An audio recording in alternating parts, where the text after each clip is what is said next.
Ready?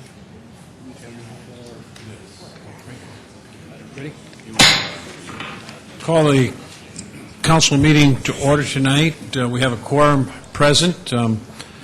Tonight will be led in the invocation by Reverend Dr. Vernon Schindler from Zion Lutheran Church in Sioux Falls. After the invocation, we'll have the pledge, so I'd ask everyone to please rise.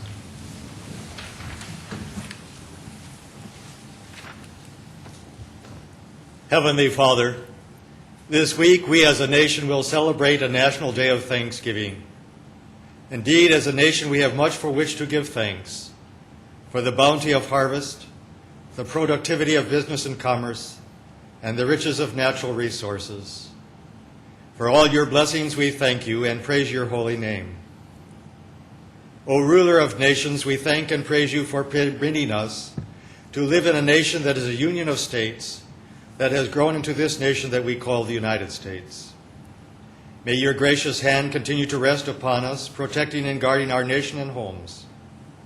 As a citizen of this city, state, and nation, I plead with you on behalf of all our representatives in government.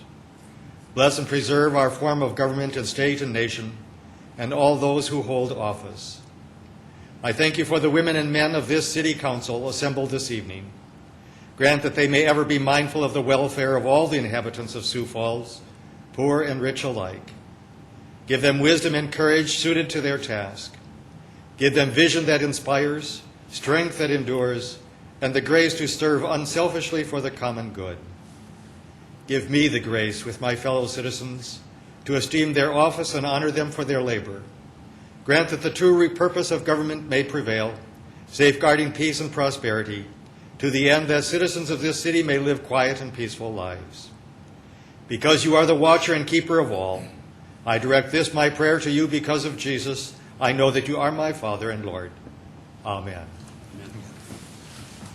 I pledge allegiance to the flag of the United States of America and to the republic for which it stands, one nation, under God, indivisible, with liberty and justice for all.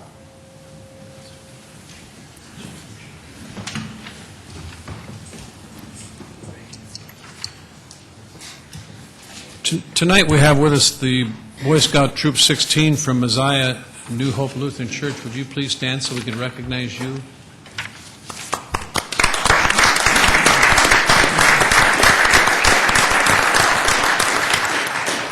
We appreciate you coming down here and spending some time with us, so thank you, and thank you to the leaders of the Scout Troop. Is there a motion to approve the consent agenda? I so move. Knutson. Knutson moved. Is there a second? Second, Let's seconded. Mr. Chairman, Yes. I'd like to ask that we remove items 8 and 17 from the consent agenda. Just a second. 8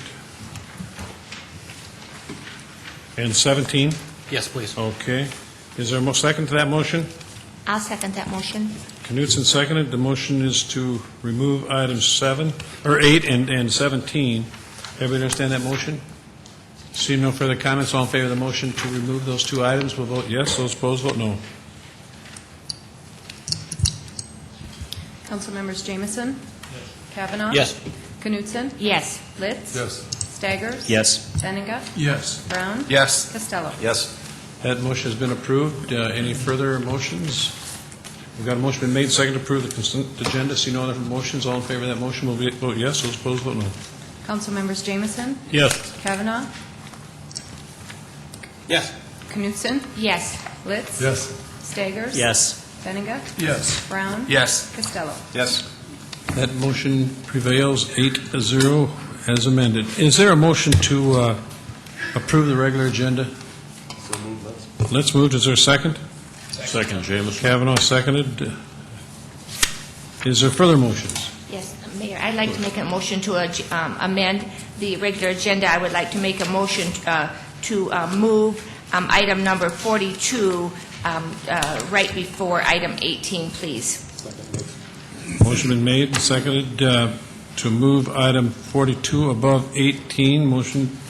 Further comments on that motion? See no further comments. All in favor of that motion vote yes. Those opposed vote no. Council members Jamison? Yes. Kavanaugh? Yes. Knutson? Yes. Litz? Yes. Staggers? Yes. Benninga? Yes. Brown? Yes. Costello? Yes. All members present voted that motion to amend has been approved. Is there further motions? If not, we've got a motion before us as amended to approve the regular agenda. Seeing no further discussion, all in favor of that motion to approve the regular agenda as amended, vote yes. Those opposed, vote no. Council members Jameson, Yes. Kavanaugh. Yes. Knutson. Yes. Litz. Yes. Staggers. Yes. Benega. Yes. Brown. Yes. Costello. Yes. All members present have voted. The regular agenda has been approved as amended. Now is the time that we set aside 5 minutes for anyone that wishes to address the council for a period of 5 minutes. If we just ask that you give your name and your address, and anyone would like to address the council, come forward at this time, please. I see no one coming forward, so we will move into the regular agenda. Item number 42.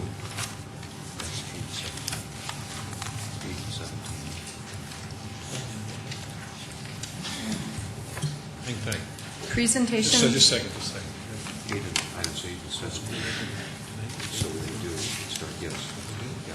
Okay, that was my mistake. We've got to take, there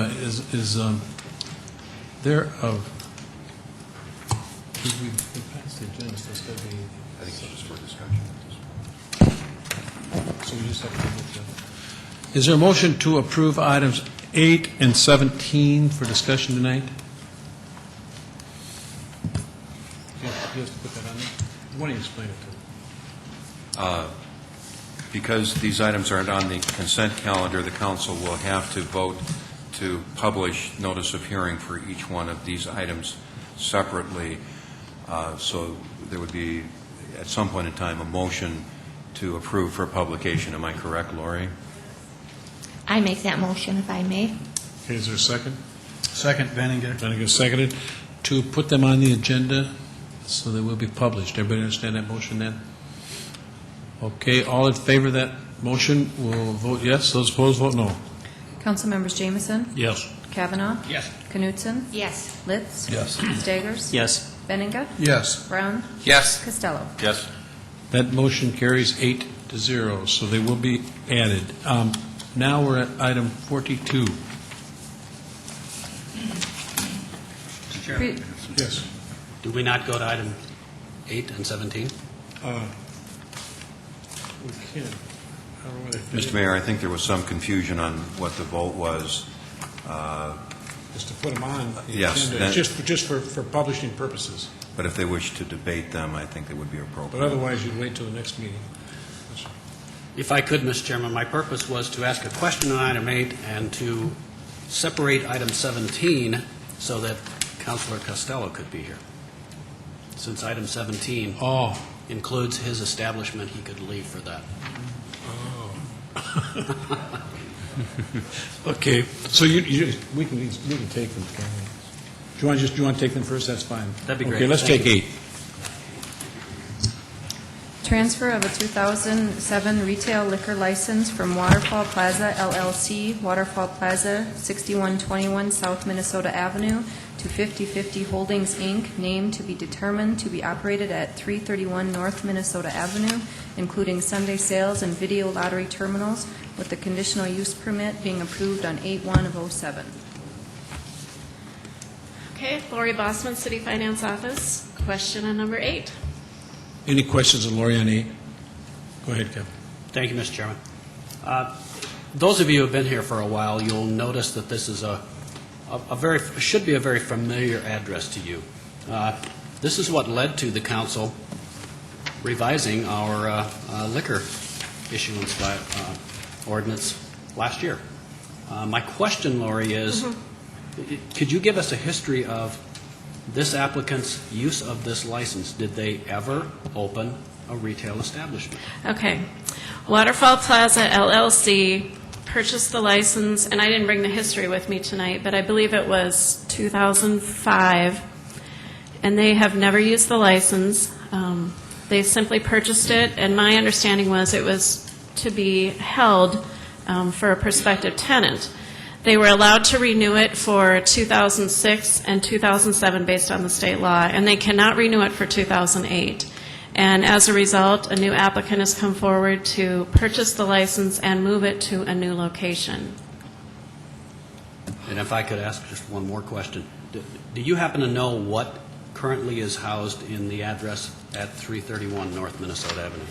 I do not. I know they did receive a conditional use permit. That was issued on 8/1/07.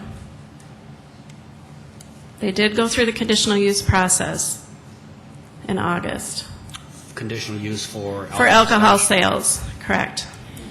And the applicant will be at the meeting on the first meeting in December to answer questions on this as well. Thank you.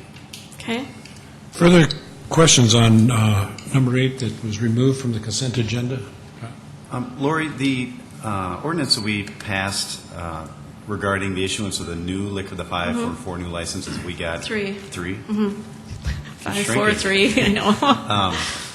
There were certain requirements that were put on as far as a timeline to establish certain criteria, conditional use and such. Right. Does any of that apply to transfers? No. That would just apply to the new licenses that we issued. The applicants had 45 days to apply for a conditional use permit and 90 days to complete the process, and all 3 have gone through that process.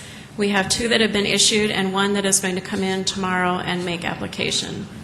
So we'll have all 3 of those issued prior to the end of the year. Good, thank you. Okay? Further questions on item number 8 that's been removed from the consent agenda? Others that wish to address the council on item number 8? If not, is there a motion to approve item 8? It's for publication now. This is to, Authorized notice of publication. so moved. Okay, it's for publication. Second, Brown. Okay, Kavanaugh moved, Brown seconded. Further discussion? Seeing no further discussion, all in favor of the motion to approve item 8 will vote yes. Those opposed will vote no. Councilmembers Jamison, Yes. Kavanaugh, Yes. Knutson, Yes. Litz, Yes. Staggers, Yes. Benninga, Yes. Brown, Yes. Costello. Yes. All members present have voted. Item 8 has been approved for publication. Item 17. Excuse myself. Okay. Do you wanna- Mr. Chairman, I've moved that we authorize notice of publication. Okay, the motion been moved. Is there a second? Second, Jameson. Jameson seconded for publication on item 17. Further discussion? Seeing no further discussion, all in favor of that motion, vote yes. Those opposed, vote no. Councilmembers Jamison, Yes. Kavanaugh. Yes. Knutson, Yes. Litz, Yes. Staggers. Yes. Benninga, Yes. Brown, Yes. All members present voted 7 yes, 1 excused. Item 17 has been set for publication. Item 42. presentation by Whittier Neighborhood Representatives. Mike Cooper, Planning and Building Services. I'm not a Whittier neighbor, but I'm a good supporter of Whittier. Tonight we have a group of neighbors, property owners from the Whittier neighborhood, and to give you a progress report on a lot of activity that's been going on. The city started working with the Whittier neighborhood about 2 years ago, and it started out with some large group meetings to talk about what are issues of concern to the neighborhood, what direction do we think we want to go with making improvements to the issues, and what can we do in the future to address those concerns, along with a lot of different city staff from many, many different departments. We've also had a lot of participation by council members Kavanaugh and Knutson. And so tonight, to give you an overview of what has been done and some of the things that we have left to do in the future, we have the neighborhood spokesperson, who is Brian Majerus, and I'd like to introduce you to him to come up and give you his report.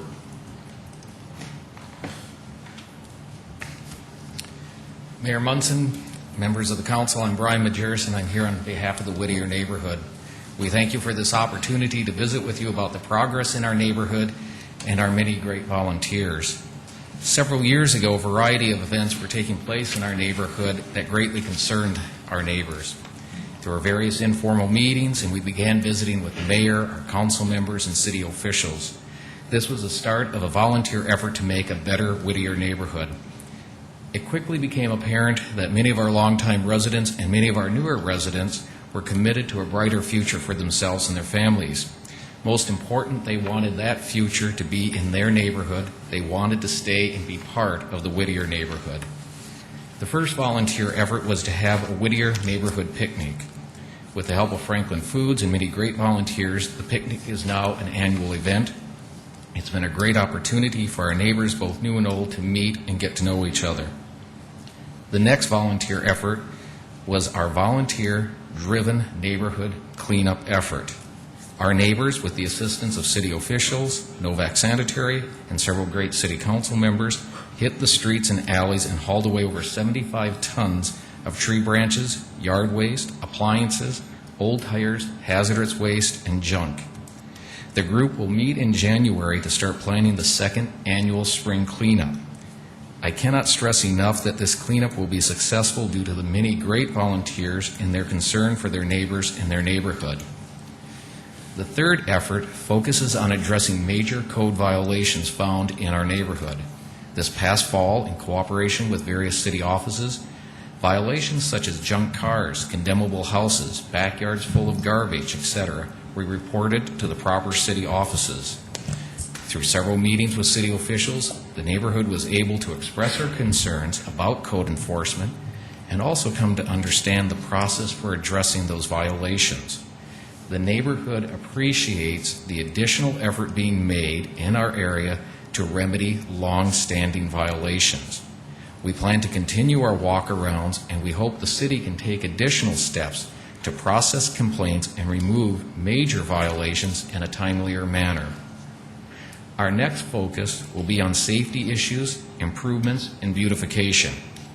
We believe as we assist our neighbors in cleaning up our neighborhood, as we work with the city to address code violations, and as we plan for future improvements in beautification, we can create a new level of commitment to the Whittier neighborhood. This effort, this commitment, will give us a neighborhood attractive to both our senior citizens and our young families. It will give us a neighborhood with increasing home values and an increasing property tax base. It will give us a neighborhood that can take full advantage of our location next to the downtown, Falls Park, and a new Drake Springs pool. We sincerely appreciate the support of the mayor's office, the city council members, and the various city departments. I personally appreciate the active participation of so many great neighborhood volunteers. On behalf of the neighborhood, I thank you for this opportunity to be here this evening. And also here is April Shavy, who has been very active in the cleanup and now in the future work of safety issues and some of the community neighborhood improvement things we're talking about. And she's available also if you have any specific questions. Thank you. Thank you, Brian. Questions of Brian? Will the people that are here from the Whittier neighborhood please stand up so we could recognize you for what you do?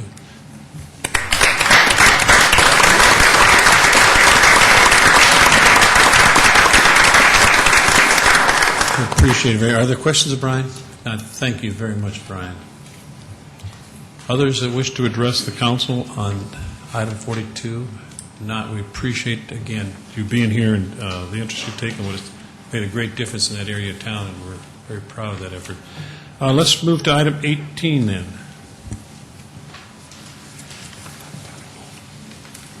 New 2007-08 retail malt beverage license for Jerry A. Hawk, named to be determined to be operated at 420 East 8th Street with the conditional use permit being approved on 9/5/07, pending final inspections per Fire, Health, and Building Services.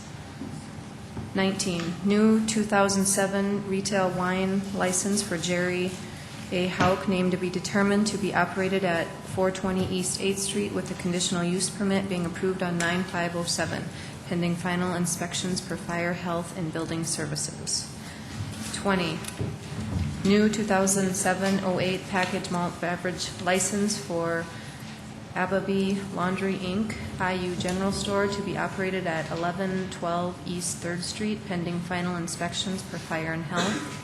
21, new 2007-08 packaged malt beverage license for Elitiana Valencia Mexican Store La Michoacana, to be operated at 2319 West 12th Street, pending final inspection per Health. 22, new 2007-08 packaged malt beverage license for Frederick W. Poland Pit Stop, to be operated at 3110 North Cliff Avenue, pending final inspections for Fire, Health, and Building Services. 23, transfer of a 2007-08 packaged malt beverage license from Elvin R. Fernandez, Fernandez Mini Market, 220 South Wayland Avenue, to Efrain Cortez, Cortez Mexican Store, to be operated at 220 South Wayland Avenue. 24, special one-day malt beverage and special one-day wine license requests for Dr. Rose Faith, to be operated at the Museum of Visual Materials, 500 North Main Avenue, as follows: December 22nd, 2007, April 12th, 2008, and August 23rd, 2008 for wedding receptions and dances. 25, special one-day malt beverage and special one-day wine license for the Sioux Empire American Red Cross, to be operated at Vern Ide Motor Cars, Mercedes-Benz, 1500 South Minnesota Avenue, for a fundraiser to be held on December 1, 2007. And number 26, various retail liquor package liquor and retail wine license renewals for 2008 to be operated at various locations in the city of Sioux Falls, identified as Exhibit A. Thank you. Lori Bossman, City Finance Office. I'm here to represent items 18 to 26, and just a couple of comments on item 26. This is the first batch of renewals for retail liquor, packaged liquor, and retail wine, and it's a short list. These were the early birds. I have a couple of those that I would need to have stipulations placed on as far as inspections. One would be for a retail liquor license for the Partners 2 Limited Partnership for TGI Fridays Restaurant at 4200 West Empire Place, and that would be pending final inspection per Fire, Health, and Building Services. And the other one would be under retail wine for the Fortune Chinese Restaurant, Inc., Fortune Chinese Restaurant, 1215 North Cliff Avenue, Suite B, or Suite 8. This would be pending final inspection per Fire and Health. We will have another set of renewals in 2 weeks, December 3rd, and that will be the big batch, Exhibit B. And then 2 weeks following that, December 17, will be the Exhibit C list, and those will be those that were in the last sting, and then any that may have arrived a little bit late for the deadlines. Questions of Lori on items 18 through 26? Kevin? Lori, since these are renewals, pending final inspections, are these remodels or closed and reopened? Good questions. The TGI Fridays Restaurant, they have temporarily closed because they're rebuilding the 2 hotels, putting the 2 hotels adjacent to the business. So when they do reopen, the inspectors want to have a go-through before they allow them to open. The other one for the Fortune Chinese Restaurant, they have not yet opened. They applied sometime earlier this year. I can't quite remember when they applied, but they have not yet opened. So we would need an inspection before they could be released. Thank you. Other questions of Lori on 18 through 26? Is there others who wish to address council on items 18 through 26? Do we need to amend any of those, Lori, for the fire inspection or anything, or we're all right without that? They're fine the way they are. They're Okay. included in the, Okay, yeah. so they're all set, okay. You bet. Everybody We're all understand? set to go. Is, other questions, anybody else want to talk on 18 through 26? If not, is there a motion to approve it all at once? I so move. Knutson moves 18 through 26. Is there a second? Second, Bennigan. Bennigan moves. Further comments? All in favor of approving items 18 through 26 will vote yes. Those opposed will vote no. Council members Jameson, Yes. Kavanaugh, Yes. Knutson, Yes. Litz, Yes. Staggers, Yes. Benega, Yes. Brown, Yes. Costello. Yes. All members present have voted. Items 18 through 26 have been approved, 8-0. Item 27. Second reading, an ordinance of the City of Sioux Falls, South Dakota, amending the revised ordinances of the city by providing a method to remove citizen appointees who miss more than 50% of the board meetings. Mr. Mayor. This ordinance is brought to the council through the city attorney's office. Right now, under existing ordinance section 226, for all citizen boards that are appointed by the mayor and confirmed by the council, only the council has the power to remove citizen board members for cause. Some boards have approached the mayor and have indicated that they're having trouble conducting their business because some board members simply are unable to attend for long periods of time. And those boards have asked the mayor whether new members can be appointed. Under the statute, or excuse me, under the ordinances as written, that would not be permissible. What this ordinance would do, for a very limited circumstance, that be a board member who misses more than 50% of the meetings in any calendar year for the board to which that person is appointed, the mayor could, not will, but could remove that person and appoint a new one through an administrative process, not the legislative process that would be required, bringing it before the council in a public hearing. Questions of that item 27? Others that wish to address the council on item 27? If not, is there a motion? Move for approval, Benninga. Benningham moves. Is there a second? Second, Jameson. Jameson seconded. Further comments on that motion? Seeing none, all in favor of that motion will vote yes. Those opposed, vote no. Councilmembers Jameson? Yes. Kavanaugh? Yes. Knutson? Yes. Litz? Yes. Staggers? Yes. Benninga? Yes. Brown? Yes. Costello? Yes. All members present vote. Item 27 has been approved 8-0. Item 28. Second reading, an ordinance of the City of Sioux Falls approving the lease agreement for the horse barn. Good evening, Mayor and Council.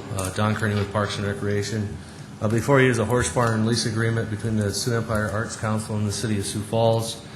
This lease, like our current lease with them, is for another 3 years, which expires on December 31st of this year. Under the terms of this lease, the city is generally responsible for maintaining the buildings and the grounds surrounding the horse barn and paying for the utilities and the garbage service. The Sioux Empire Arts Council is generally responsible for janitorial services and supplies inside the building and providing the city with an annual report of its activities. Consideration of the lease is $1 per calendar year, and that the horse barn be used for the exhibition and sale of artwork, that it be used as a place for arts classes and seminars, and that a reasonable number of those classes be targeted towards youth. The Parks and Recreation Board and the Sioux Empire Arts Council have both approved this lease agreement. So. Questions of Don on item number 28. Kermit? Yeah, Don, you mentioned that the city's going to be picking up the utilities and the garbage. How much is that approximately per year? I don't know that off the top of my head, what that is. Okay. And also, the last time we talked about this, I mentioned, what would be the market rate for this? I didn't ask you to specifically go out and try to do that, but I don't know. I think in the future it would be good if we could maybe get a market rate that for that horse barn plus the utilities, so we can also say, besides providing a monetary subsidy, we also are providing the rent and garbage and utilities. So. Further questions of Don on item number 28? Others that wish to address the council on item number 28? Is there a motion? Move for approval. Kavanaugh moved. Is there a second? Second. Let's seconded. Further comments? Seeing no further council, all in favor of the motion to approve item 28, vote yes. Those opposed, vote no. Councilmembers Jameson? Yes. Kavanaugh? Yes. Knutson? Yes. Litz? Yes. Yes. Staggers? Benninga? Yes. Brown? Yes. Costello? Yes. All members present voted. Item 28 has been approved 8-0. Item 29. Second reading, an ordinance of the City of Sioux Falls, South Dakota, providing supplemental appropriations for the Career Avenue, 60th Street North to the South project. Good evening, Mayor and City Council. Mark Cotter with the Office of Public Works. This ordinance is a second reading that will allow us to receive the donations from the state of South Dakota and Forward Sioux Falls. I also have Mark Lee, the Executive Director of the University Center, here tonight, if you have any other questions. Questions of Mark on item 29? Other? Yeah. Go ahead, Chris. Yeah, I do. I don't think it deals specifically with this ordinance, Mark, but maintaining the roundabout, do we have anything in writing that says the center will be doing that? Or was it just a kind of an informal understanding? For the street or for the landscaping? Yeah, for the landscaping on the roundabouts. I don't believe we have anything in writing for the landscaping, but we can certainly follow up with that. They've committed verbally to that. Yes. Mm-hmm. Okay, thank you. Further questions of Mark on item number 29? Others that wish to address the council on item number 29? Not. Is there a motion? Move for approval, Benninga moved. Is there a second? Second, Jameson. Jameson seconded. Further comments on that motion? Seeing none, all in favor of the motion to approve item 29, vote yes. Those opposed, vote no. Council members Jameson, Yes. Kavanaugh, Yes. Knutson, Yes. Litz. Yes. Staggers. Yes. Benega. Yes. Brown. Yes. Costello. Yes. All members present have voted. Item 29 has been approved 8-0. Item 30. Second reading, an ordinance of the City of Sioux Falls, South Dakota, amending the revised ordinances of the city by revising Chapter 14, Sections 14 through 50 through 14-85 of the Campaign Finance Ordinance for Municipal Elections. Good evening, Sioux Falls City Council, Deborah Owens, City Clerk. This is the second reading tonight of this campaign finance ordinance revision. And so I have shortened the slides as we've gone through them a couple of times by now. So I'll just begin with back in May 7th of 2007, the Public Services Committee began discussion on this subject. They held over a dozen meetings, invited various guests to attend and give input to the committee. The committee members were Committee Chair Kermit Staggers, Councilmember Dee Knutson, Councilmember Pat Costello, and then later they were joined by Councilmember Jameson. A brief overview of the discussion. Part 1 will be the current review of the city ordinance. Part 2 will be changes to state law and how that impacts city elections. And then Part 3 will be the proposed changes from the Public Service Committee. To begin, current city ordinance, state law we always have incorporated by reference in the past, except as were amended by the city ordinance. The reporting then for a candidate was triggered when a person became a candidate. That was found in your definitions.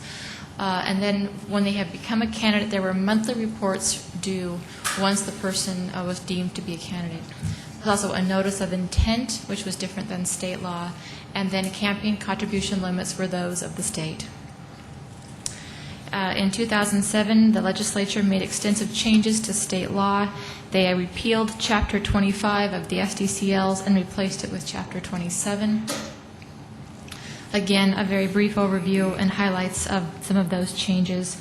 To begin, they took kind of a step away from municipalities in that they put a provision in law that said that it wouldn't apply to cities unless they took action to make it apply. Also, they made some definitional changes to clarify reportable contributions and expenditures, contribution limits that affect local city ordinance regarding PACs and political parties. They put some new limits there where no individual can contribute more than $10,000 per year to a PAC or to a political party. And then they also tightened up reporting of the formation and the termination of entities seeking to influence campaigns. In addition, they clarified and placed requirements on entities which engage in express advocacy and are not affiliated directly with a political party or a political committee, or candidate, pardon me. And then lastly, they had a number of new statutes for penalties and enforcement. Some of the main ones were the filing fee of $50 per day for late filers. In addition, provisions were added to give the Attorney General the tools to investigate campaign records and prosecute for campaign violations. And then now on to Public Services Committee and the work that they have done in preparing this ordinance for all of you to review. Again, it began on May 7th earlier of this year, and the minutes of these meetings can be found online under the City Council's webpage under siouxfalls.org and then Public Services Committee. The objectives, there were many, as they brought new guests to discuss some of each guest's concern along with council members and past council members, but I put a few here. Timely disclosure of campaign activity, limiting political action committees, simplifying reporting, which also included the reworking of our election booklet, penalties for noncompliance, and then having provisions that would have the city attorney be in charge of enforcement. In addition, more proposed changes where they raised the trigger for becoming a candidate to $500. That's fairly significant because you'll see that the number of reports will be reduced. With that trigger in place, then they also have what's called a notice, instead of the notice of intent, to file a statement of organization. That is similar to state law. There's a lot more information that we will know about that candidate when they choose to run. In addition, we will still require the personal financial statement to be filed within 15 days of becoming a candidate. And now for the reporting. The first financial disclosure statement report will be due December 31st of each calendar year prior to municipal election. And the end of the month reports will still be due on the last business day of each month at noon following that first report. Final pre-election report will be due on the last Friday before the election. That will eliminate your 48-hour supplemental reporting. So it's a little easier, I think, when the committee had made that decision. And they also clarified the 60 days post-election termination report for both regular and runoff elections. And then they require all city elected officials to file an annual report on December 31st by noon. In addition, they clarified some definitions. They required ballot question committees to file with the clerk's office before circulating petitions. And they also wanted to incorporate the filing fee for each day a campaign financial disclosure statement is late. That'd be $50, just like the state. And those were actually all the provisions up to this point were unanimously agreed to. This next issue was not highly controversial, but they didn't have unanimous vote on it. It had limited of PAC contributions of $1,000 per candidate in a calendar year. And then tonight before you, of course, this is the second reading. If you adopt this tonight, the effective date would be December 14th because of the 20 days it takes to become effective. And just to let you know, we're already now beginning work on the new election booklets and reporting forms should you adopt the ordinance. Any questions? Questions of Deborah? Others that wish to address the council on item number 30? Come forward, give your name and address, please. Excuse me, Al Weiderman, SMNR Enterprises from North Dakota Avenue. I have a question pertaining to this. Those who have filed, are they going to be under a new blanket or an old blanket compared to those who file after the first of the year? Deborah? Well, it's my understanding, and Gary certainly can touch on this. Once the new ordinance is in effect, we will now abide by the new law. So That's correct, but it is not retroactive in effect. It is proactive going forward, but not retroactive. So those who have already filed? Do you want to come forward, please? Thank you. Those who have already filed will be under the old? Those who already filed after it becomes effective will need to comply with the filing requirements of the new ordinance. Thank you. That's what I wanted clarification of. Thank you for coming forward. Others that wish to address the council on item number 30? Let's close it to council action discussion. Move for approval, Jamison. Okay, let's get a motion. Jamison moves. Is there a second? Second, Costello. Costello seconded. Further comments? Okay, Bob? If I could, being as the maker of the motion, one of the things that brought this discussion about the only thing that was not unanimous in the public services was the limitation on PACs.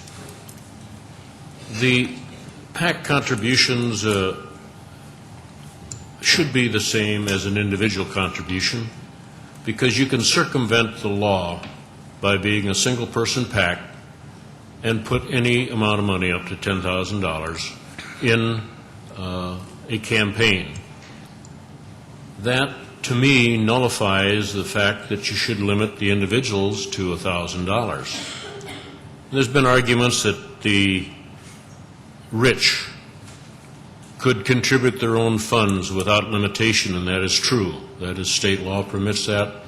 Our ordinances permit that down to, I think, the third generation, if I remember correctly. And so there was some concern about someone who was rich spending his money to finance a campaign totally without contributions. I do not think the citizens of Sioux Falls would permit that type of an election to go forth. I believe that they would rebel, so to speak, if someone wanted to put up $100,000 to run for mayor or city council. I think that would be a red flag to every citizen in the city. I know that there's going to be an amendment to take the limit off of PACs, and I would urge you not to adopt that amendment. Further questions? Got a motion for us. I just want to clarify, Deborah, with the limit of $1,000 per pack, there's no limit on the number of packs, is there? Correct. So we could get back to the scenario that Mr. Jameson just talked about. Yes, you have unlimited, if you wanted to, if you had $100,000, you wanted to start 10 packs, you could, and then contribute $1,000 from each of those 10 packs. Thank you. Dee. Even though it is very possible that all you need is a sheet of paper to draw up another pack, really, I still think that ultimately is what the majority of the committee decided, is that still we were trying to make a strong statement that the less PAC money that was in city elections, the better off we would all be. I think that was consensus of that particular committee. Further comments, Kevin? Well, as long as you brought that up, I guess I would question what the meaning of that statement was. The less PAC money in the election, the better. Is there something about PAC money that you find distasteful?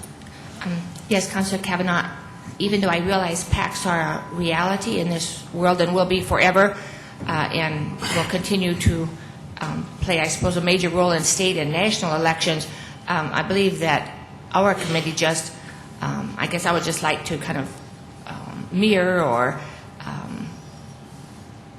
I would like to just say that what Councilor Jameson said, I think more articulately than I'm doing right now, is to say that again, that legitimate contributors to a PAC, that's all fine and good, but that sometimes PACs are used, we think, to circumvent the spirit of election laws at the city level, and that's what some of us struggle with quite a bit. Pat? I think back in the early, when we started the whole process of the reform, there was two things that we couldn't change. One was limiting individuals and how much amount of money they wanted to contribute to their own campaigns. Constitutionally, we could not limit that. And also that we could not eliminate PAC contributions to campaigns, that would be also unconstitutional. The other thing, the point I'd like to make is that anybody who contributes to a PAC can contribute to the candidate as well. So, in essence, you're not limiting, by limiting PACs, we're not limiting individuals in that sense. They still have the ability to contribute to an individual's campaign. Bob Litz. I'd just like to comment on Mr. Jameson's remarks that, the transparency in an election would lead to perhaps a rebellion of the general electorate electing somebody that has dumped an inordinate amount of money into his own campaign. By that same token, I think the transparency that goes on in campaigns, or that we're trying to achieve today, would have the same effect. If I took, let's say, for instance, $10,000 from, let's say, a disreputable PAC, that too would be exposed, and I'd be held accountable for that as well. So I think the argument that, that what's good for one is not good for the other in terms of who can contribute to a campaign, I'm not certain that makes sense in my mind. Kermit. Let me also just clarify, we had many committee meetings dealing with this issue of contributions to candidates, and there was no unanimous opinion on the committee. Two people on the committee wanted to have a lot of restrictions, and the other person on the committee did not want to have any restrictions.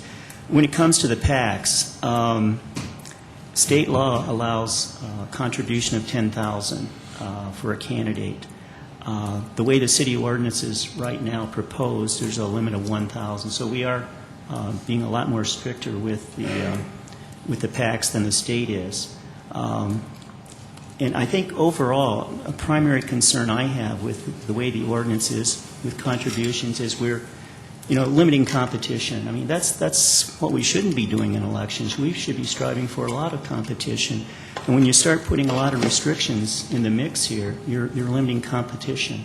and it's benefiting certain people. It's benefiting incumbents for office, and it's also benefiting those people who can self-fund their own campaigns. Okay, further comments on number 30? The motion made and seconded. Bob James, your hand was up. One thing, I think everyone received a copy of the limitation of PAC contributions to candidates that was issued by the National Conference of State Legislatures. And I think you'll find that most states limit PAC contributions. Just Alaska's $2,000, Arizona, Arkansas is $1,000. There's a number of the states that have already enacted laws that limit PAC money to candidates. I would say one thing further. Typically, a PAC has a single issue item is the reason someone is on a PAC is supporting. Whether it's if it's a large organization, that might not be a single like the realtors or the home builders, but those people are looking at a industry, shall we say, approach. But you get a single individual contributing to a PAC, he has a single goal for the reason for contributing to that PAC, and I don't think we need that type of influence in city elections. Thank you. Further comments? Got a motion that's been made and seconded to approve item. Go ahead, Bob. I'd like to make an amendment. Is it the proper time now for me to It is. make an amendment? Okay, I would like to amend the ordinance the way it is right now to read that, or I would like to take the limits off of all campaign contributions, including the candidate himself, the candidates, either individuals that would contribute to it, and PACs. Individuals, the person that contributes? Yes. And then PACs. That's your motion? I'd like to remove all limits. Unlimited amounts then. That's correct. Everybody understand that motion? Pretty clear, isn't it? Is there a second to that motion? Second. Second, Staggers seconds that motion. Let's made it. Further comments on that motion? Let's take all limits off. Do you have a comment? Oh, yes. Okay, go ahead. Right. You know, Councilor Jameson said that there are a number of states that do have restrictions on PACs, but also at the same time, there are a number of states that don't have any restrictions at all. And once again, as I mentioned a few minutes earlier, I mean, what we want to do is to have more competition in elections here in Sioux Falls, not less. And in the committee, it was suggested that maybe we could try this for a year to see how it would work in the next election by having no limits on contributions. But that proposal didn't go anywhere at all. So tonight, Councilor Litz is making this proposal that we try this out, to have no restrictions, no regulations, to allow people, if they believe in a candidate, to contribute as much money as they want. Now, some people will say, well, maybe that's going too far. But the important thing is we're also going to have transparency here. So if we do have outlandish contributions being made, this is going to be reported in a timely manner, and people will, in Sioux Falls, be aware of this. And I suspect that if too much money is flowing, that the citizens are not going to be going along with certain candidates who are receiving these large sums. So I think we have a check here, the transparency. Okay, we understand the motion that's been made. The second, go ahead. You know, Councilor Staggers, you know, I don't think there's anybody up here that doesn't want to foster competition in elections. We all agree on that. We all agree on the transparency, and I think we have achieved that through the rest of the provisions in here. But the notion that we're handicapping less fortunate candidates, I don't believe is accurate. I mean, I think you could make a case for your argument, and I think there's the alternative case that by unlimited contributions, we're escalating the cost of elections. And I think all would agree that it takes far too much money to run these elections now. I firmly believe that if we're trying to make a fair level playing ground, unlimited contributions will hurt disadvantaged candidates. I mean, wealthy people typically have wealthy friends, and their friends will support them. And I think there's this further escalation of the cost of these elections that this ultimately is a detriment. Yeah, I agree, if I can respond. Okay, go ahead and respond quickly. Yes. When you talk about, wanting to have a fair contest, I think it's important to start off at the starting line the same way. But if you have a person who can self-fund, who has the money to do this, they have a distinct advantage against somebody who cannot self-fund. So that's what we want to do, is we want to allow challengers, we want to allow those people who cannot self-fund an opportunity to try to generate as much money as they can in a campaign. But once again, the self-funded candidate, they don't really have to worry so much about the money. Bob Jameson. Well, I would think that the intent of the laws passed by the state are to be guidelines for the rest of the municipalities and/or local governments to follow. And they've placed limitations, and every one of these states that's listed here has almost every one, not all, but most of them have a limitation of some kind on what they place on candidates, and to make it unlimited, I think, would be improper. Bob Litz. Well, basing a judgment on something that happened off the state legislature, I'm not sure is an entirely good idea all the time. I think most of us have already got our mind made up, and unless somebody else has got something new to say, I'd recommend we get on with the vote. Further comments? Kevin. I'd like to offer a substitute motion, if I might. I would, Okay, substitute motion. I would amend by placing a limit of $5,000 on political action committees. I'll second that motion. Okay, we got a substitute motion made and seconded to put a cap of 5,000 on PACs. Go ahead. Thank you, Mr. Chairman. I'm somewhere in between, and I guess that's where I'm at. It's kind of like a 5-to-1 ratio. 1,000 on the individual contributions, 5,000 on the PACs. I don't want to go as far as Councilors Litz and Staggers, but I don't want to see these limitations on the PACs. People have made comments about PACs, especially the single-person PACs. We all have memories of, and we all know examples of how they have been abused or misused.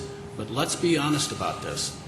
Most of the PACs, the political action committees that we're talking about, that fund candidates at the state, local, and national level, they are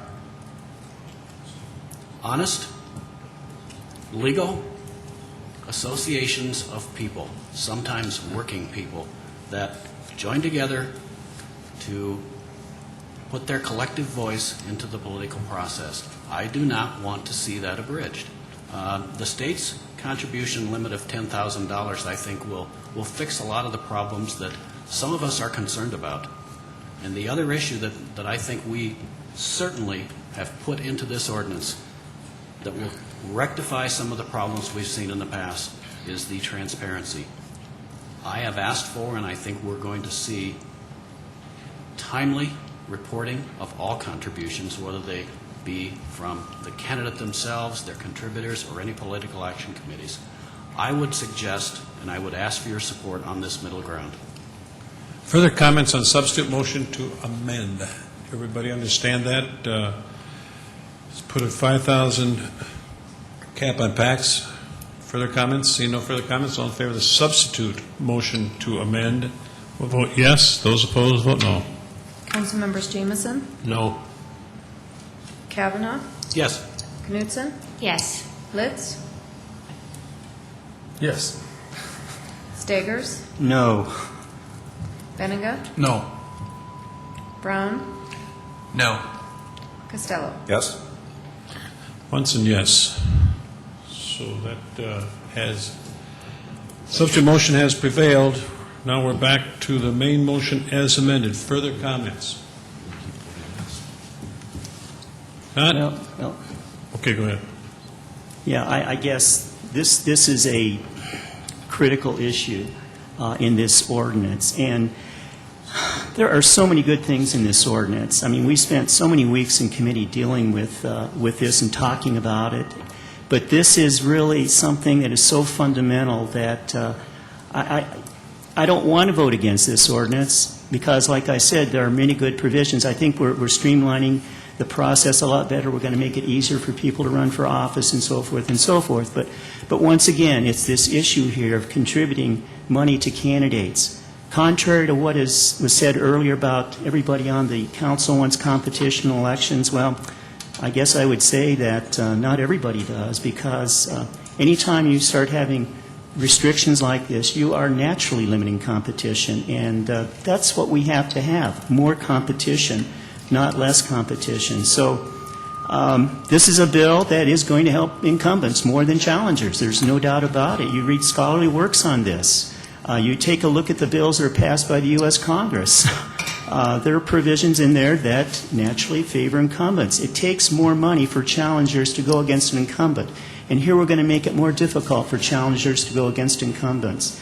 And at the same time, of course, we're not going to have a same starting place for all candidates. For those self-funding candidates, well-to-do candidates, they are going to have an advantage over a candidate that has to go out and try to get money. They can't self-fund. So I would urge my colleagues on the council to seriously consider this issue of this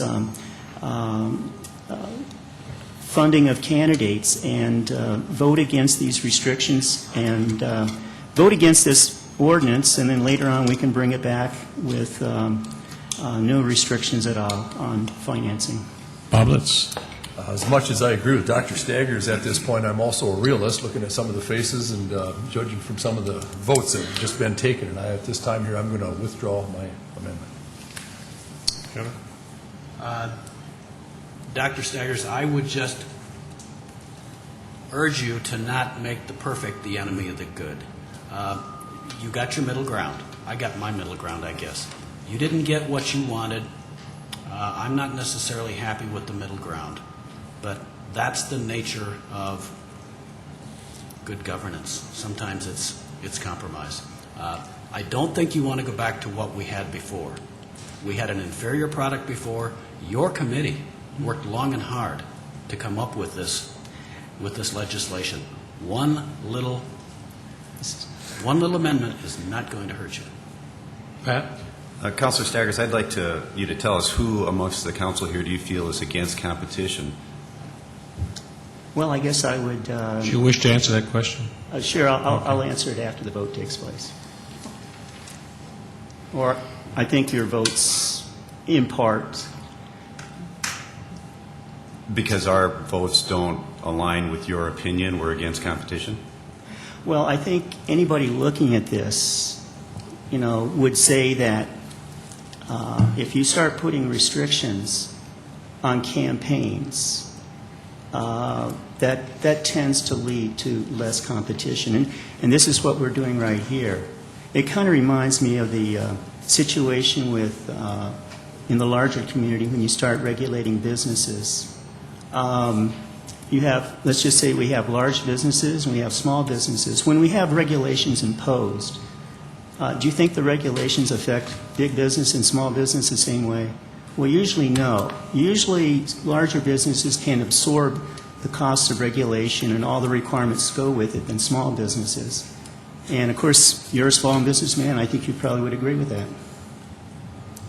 Okay, we've got a motion before us. Kevin? Just in response, I think the logical extension of your argument against restrictions leads to not only elimination of any limitations on contributions, but rules on how they can be spent or rules on reporting them, and I don't think we want to go down that path.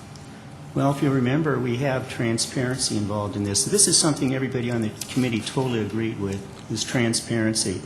And so, no matter how much money a person, PAC, or whoever contributes, the citizens of Sioux Falls will be able to see that and also judge accordingly.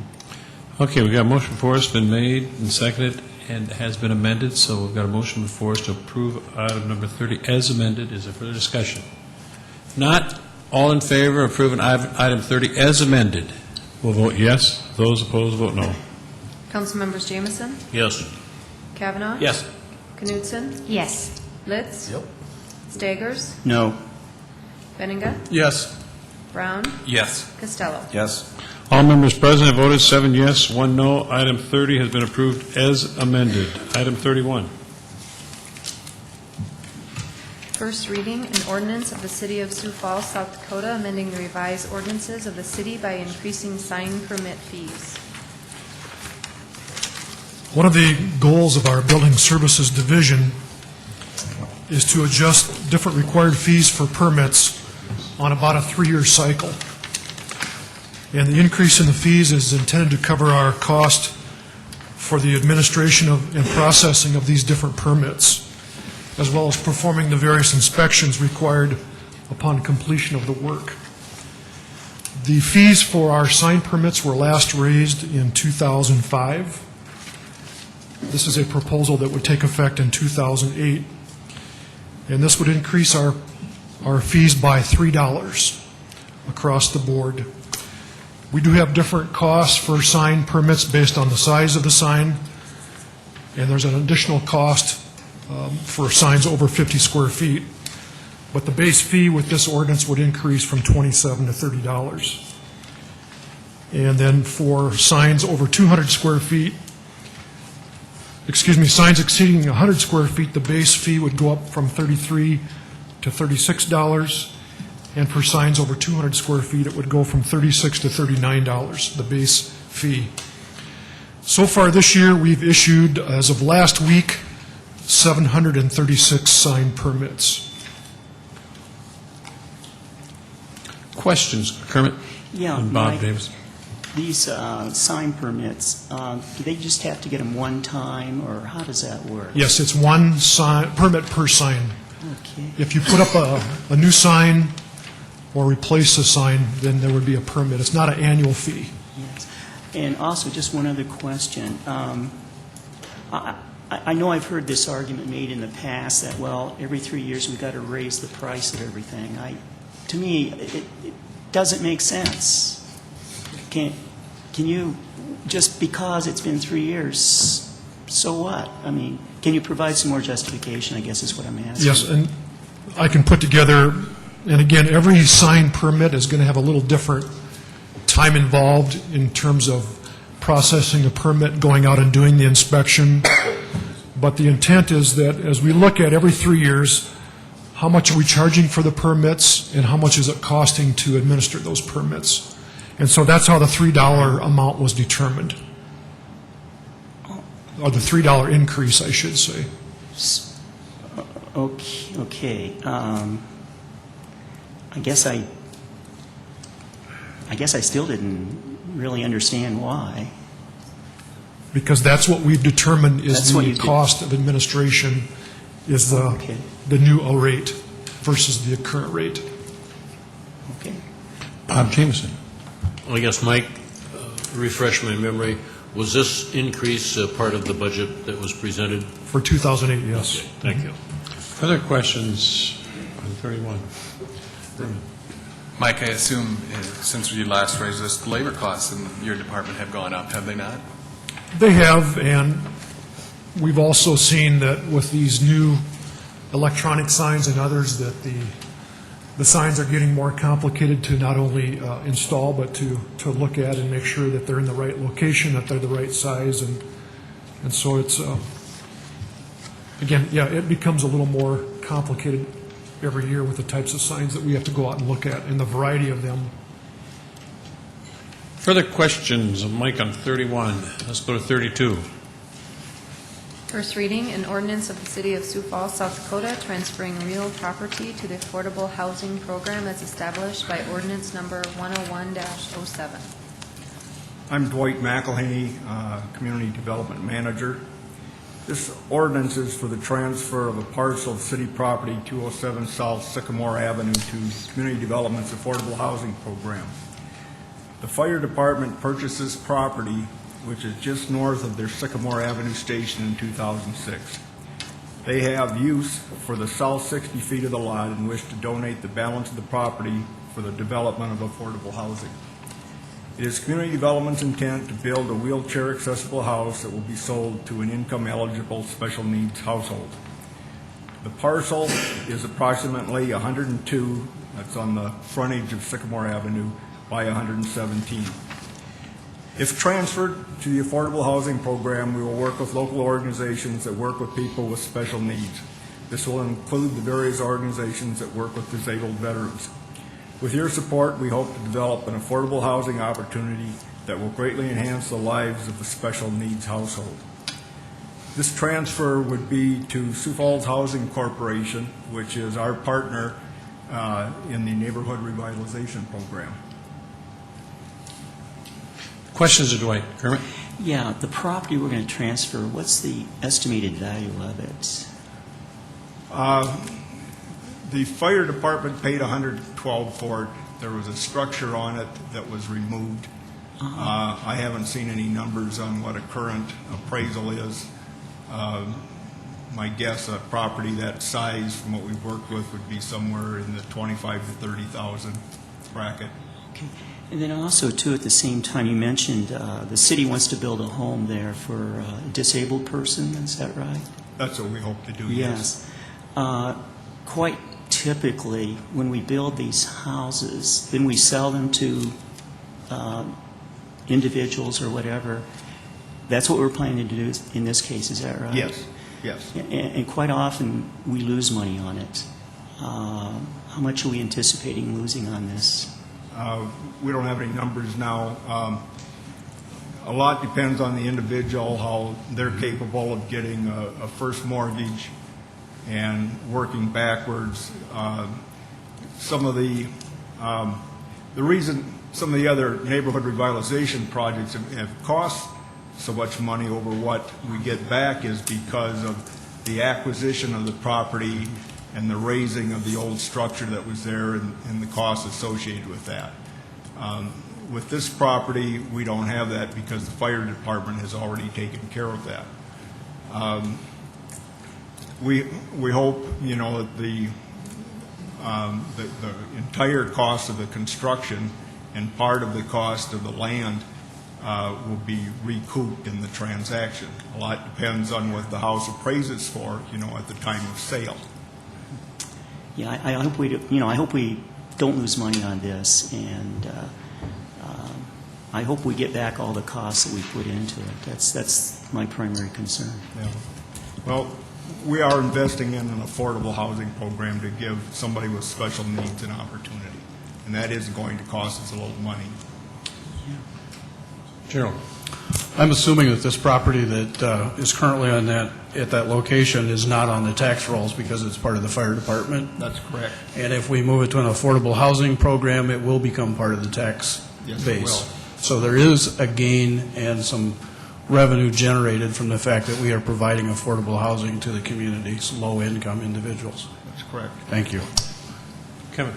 As I recall, there was like a lot and a half or two lots there, and we wanted a certain portion of one lot, but we had to buy both of them. That was the private owner's request? I'm not 100% sure because I wasn't in on the purchase of this, but I do know that it was purchased as one lump sum. And I think you're probably right that it was at one time two. I see a familiar face behind you. I think he knows. Sure. Welcome back. Hi, Don Hill Fire Department. This piece of property, originally the owner of the property owned the 60 feet that we were interested in and the lot with the house on it, and said that they would sell it to us initially just at 60 feet. When we approached them later, I think it was a family situation, they decided to put the whole piece up for sale at once. We approached the council at that time, explained that we were interested in the 60 feet and would be looking for another use for the lot that the house was on. And then we had the house demolished and provided it for this opportunity. Questions of Don on item 32 or Dwight? Okay, let's go to 33. Thank you. First reading, an ordinance of the City of Sioux Falls, South Dakota, providing supplemental appropriations. Public Works Street Department, $575,000.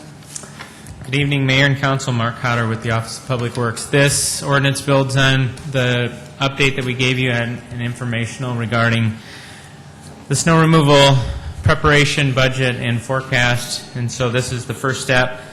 We do have an update that we can give you tonight from the National Weather Service on the forecast for the next 10 days.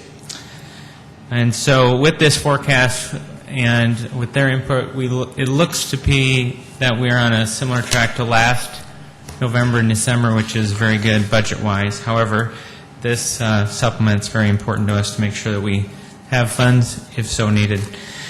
Right now, there's a very slight chance of showers Tuesday. The next 10 days, the highs will be between 35 and 45. Lows will be in a range of 15 to 25. December appears that we'll have above normal temperatures and normal precipitation. And normal for December is 0.5 inches of water. Good. I also have Galen Huber here to answer any questions that you may have. Questions of Mark on 33. Go ahead. Yeah. First of all, let me say, Mark, that I support your supplemental request here. I think this is the last time you're going to talk before the council tonight, so I just had another quick question to ask, and that's in regard to that water well situation we talked about last week and getting some numbers and things on that. How's that going? It's going good. I went back and reviewed the facility report that was done to justify the horizontal collector well. The horizontal collector well in the study that was submitted to the DNR is less, and it was a 3-to-1 ratio that was used. But what I've done is we've initiated to put together history for you of what our well field is, the different types of wells. We essentially have 3 different types of wells that I'll bring to you. And then also showing you the numbers that were used in the study. And so at this point, just with current workload, I'd be back to you by mid-December. Okay. Thank you. Further questions, Mark, on 33? Let's go to 34. First reading, an ordinance of the City of Sioux Falls, South Dakota, amending the revised ordinances of the city by revising the screening requirements for outdoor storage. This proposed ordinance amendment to our zoning regulations is intended to clarify screening requirements in 2 different instances. Our zoning ordinance does require screening of outdoor storage in several different zoning districts. However, there is not a standard identified in the ordinance of what constitutes screening. And this ordinance amendment is intended to provide a standard for a minimum screening requirement of all outdoor storage, which would be a 6-foot-high opaque fence or wall. Secondly, the city, this amendment includes recycling receptacles as dumpsters. Since the recycling has been required within our community, we've seen a lot of dumpsters that have been added to businesses that are being placed outside of the required screening areas. And so this amendment is intended to clarify that all outside receptacles for garbage or recycling containers need to follow the screening requirements, again, which would be the 6-foot-high opaque fence or wall. This is an ordinance amendment that has been reviewed by the Planning Commission and is being recommended for approval. Questions of Mike on item 34, Bob Jameson. Mike, does this address the dumpster that's brought to a residence for, say they're doing remodeling or whatever? No, these are permanent. Is there a limitation on how long those dumpsters can remain in front of that? I believe there are permits, but I don't know what that exact time is, but we'll find that out for you. Okay, thanks. Yes, they are for a limited time period. Further questions of Mike on item number 34? Let's move to 35. First reading, rezone, an ordinance of the City of Sioux Falls, South Dakota, rezoning property at West 60th Street North and North Westport Avenue to rezone for future development and amending the official zoning map of the City of Sioux Falls. Planning Commission recommends approval. This is approximately 24 acres of land area that's being requested for a zoning amendment. It is located on the south side of 60th Street and east of North Westport Avenue. Dale Jans is the applicant. The proposal is to change the north approximately 9 acres to commercial, and then the remaining 15 acres would be zoned light industrial. Questions of Mike on item 35? 36. First reading, rezone, an ordinance of the City of Sioux Falls, South Dakota, rezoning property at West Benson Road and North Marion Road in the Hazeltine Plan Development Districts to zone and develop 160 acres of land, amending the official zoning map of the City of Sioux Falls. Planning Commission recommends approval. This property is approximately 160 acres of land area. It is on the north side of West Benson Road and on the west side of North Marion Road. The applicant is Van Buskirk, representing Hazeltine Partners, LLP. This zoning request is in conformance with a land use amendment that has been previously considered by the City Council. The applicant is showing that there will be a variety of uses on this property, including about 49 acres of low-density residential, about 30 acres of RD residential, which would allow twin homes or townhomes. There's about 15 and a half acres of office zoning, approximately 24 acres of multifamily. Recreation conservation for drainage purposes is just over 1 acre. And then the balance is shown as a future planned development district. The intention of that is to be a mixed use that will include a variety of commercial, multifamily, and office uses.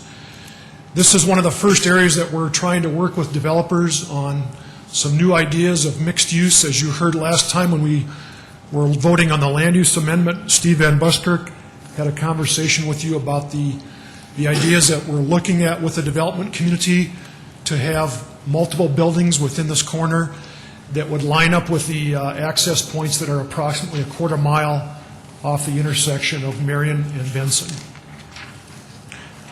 Questions of Mike on item number 36. Let's go to 37. First reading, major amendment, an ordinance of the City of Sioux Falls, South Dakota, amending Chapter 15.45.070, Planned Development Districts, Dolly Farm Village PD at Powder House Road and Arrowhead Parkway, allowing changes in land use as reflected on the revised sub-area regulations and amending the official zoning map of the City of Sioux Falls. Planning Commission recommends approval. This is the Dolly Farm Village site, which is about 260 acres total, extending from Arrowhead Parkway south to 26th Street along the west side of South Dakota Highway 100. In working with the development representatives of this area, and also in looking at the proposed uses, which will include some major retail establishments, the sub-area boundaries are being requested to be modified slightly, and essentially the modification will be to allow for the proposed major retailers. One of those is obviously going to be a super target, at least that's what's being proposed at this time. And so we're shifting the boundary to allow that by about 4 acres of land area to the south and modifying the layout of how those retail uses would fit into this sub-area. So we're shifting the sub-area that would allow these larger retail users by about 150 feet farther to the south, which would be about a 4-acre expansion of that sub-area for the major retail uses. The developers have had neighborhood meetings. We also had representation by the neighborhood at the Planning Commission hearing, and the recommendation is to approve this amendment as proposed. Questions to Mike on 37. Let's go to 38. First reading, major amendment, an ordinance of the City of Sioux Falls, South Dakota, amending Chapter 15.45.070, Planned Development Districts, North Ridge PD at Marion Road and West Maple Street, allowing changes in land use as reflected in the revised sub-area regulations and amending the official zoning map of the City of Sioux Falls. Planning Commission recommends approval. This particular change that's being requested is located on the north side of Maple Street and east of Marion Road as part of this North Ridge development area. In working with the developers, the street layout has changed from the initial zoning approval, and this amendment would modify the zoning boundaries so that they match up with the subdivision layout of the streets that have been approved.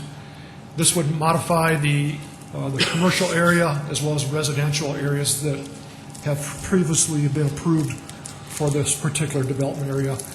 The most significant change would be in the southwest corner of this development area, and again, that's primarily being done to line up with the new street pattern that has been approved. Questions of Mike on item number 38? Kermit and then Bob James. Mike, on these various rezones that we're going to be dealing with, I guess, next week, or, well, on December 3rd. December 3rd, yep. Yeah, December 3rd. Would it be possible to have the applicants also here, too, when we deal with it on the second reading? Yes, we always encourage the applicants to be here for the second reading, Okay, in case there are questions for them. okay. Sounds good. Bob Jameson. Is that a drainage way that's shown? Yes. And is that part of that park system that goes to the north? Yes. Okay. Yes, that's part of the Cherry Creek drainage area. Okay. Thank you. Further questions of Mike on item 38? If not, is there a motion to set the hearing date for items 31 through 38 for December 3rd? I so move. Knutson moved. Is there a second? Second, Benninga. Bennigan seconded. Further comments?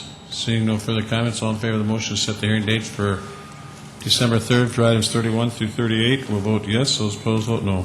Councilmembers Jamison? Yes. Kavanaugh? Yes. Knutson? Yes. Litz? Yes. Staggers? Yes. Benninga? Yes. Brown? Yes. Costello? Yes. All member present voted. Items 31 through 38. The hearing date has been set for December 3rd, 8-0. Item 39. A resolution dissolving tax increment district number 4. Tax increment financing district number 4 was approved by the City Council in April of 2005 with the intention of being used for the construction of a new post office and office building in the area approximately between Minnesota Avenue and Dakota Avenue along either side of what is now vacated 7th Street. Since neither of those projects have moved forward and now the city has acquired actually a portion of this property, we are now asking for this to be approved tonight to officially dissolve this TIF district. Questions of Mike on item number 39? Others that wish to address the council on item 39? Is there a motion by the council? Move for approval, Jamison. Jameson, is there a second? Second, Benninga. Bennigan seconded. Further comments? Seeing no further comments, all in favor of dissolving TIF district number 4 will vote yes. Those opposed vote no. Councilmembers Jamison? Yes. Kavanaugh? Yes. Knutson? Yes. Litz? Yes. Staggers? Yes. Benninga? Yes. Brown? Yes. Costello? Yes. All members present have voted. Item 39 has been approved 8-0. Item 40. A resolution including certain contiguous territory within the corporate limits of the city of Sioux Falls, South Dakota, annexation 2007-0902, Whispering Woods 6 Hayes Edition, 69th Street and Southeastern Avenue. This is a petition by the property owner requesting annexation of approximately 16 acres of land area, and it is located north of 69th and east of Southeastern Avenue. Varick Commercial is the applicant for this request. Although this property is not currently within our 2015 plan, it is within our east side sanitary sewer basin, and it is an area that we can provide sewer service to. So staff is recommending approval of this annexation request, and the developer will be coming forward with a land use amendment in the future for your consideration. Questions of Mike on item number 40? Is there others that wish to address the council on item number 40? Not, is there a motion? So moved, Benninga. Bennigan moved, is there a second? Second, Costello. Costello seconded. Further comments on the motion to approve? Seeing none, all in favor of that motion to approve, vote yes. Those opposed, vote no. Councilmembers Jamison? Yes. Kavanaugh? Yes. Knutson? Yes. Litz? Yes. Staggers? Yes. Benninga? Yes. Brown? Yes. Costello? Yes. All members present vote. Item 40 has been approved 8-0. Item 41. A resolution including certain contiguous territory within the corporate limits of the city of Sioux Falls, South Dakota, annexation 2007-1004 and 2007-1005, 60th Street North and I-29 Griffith and Elkhorn. This is a petition by two different property owners requesting annexation, and we've combined them into one resolution. The properties are located on the north side of 60th Street and would be just east of the intersection of Kerr Avenue and 60th Street North. The two properties are a total of about 78.5 acres in size. They are within our 2015 growth area, and they are proposed for future commercial development. And the recommendation is to approve this petition for the annexation. Questions of Mike on item number 41? Bob Jameson, excuse me. Mike, this is directly across from the new University Center. And we had discussion last time about what is going to happen to Career Avenue south of 60th Street North. With this type of development going in right on the corner, what is that going to do to Career Avenue south? As I think we talked about last time, there's a couple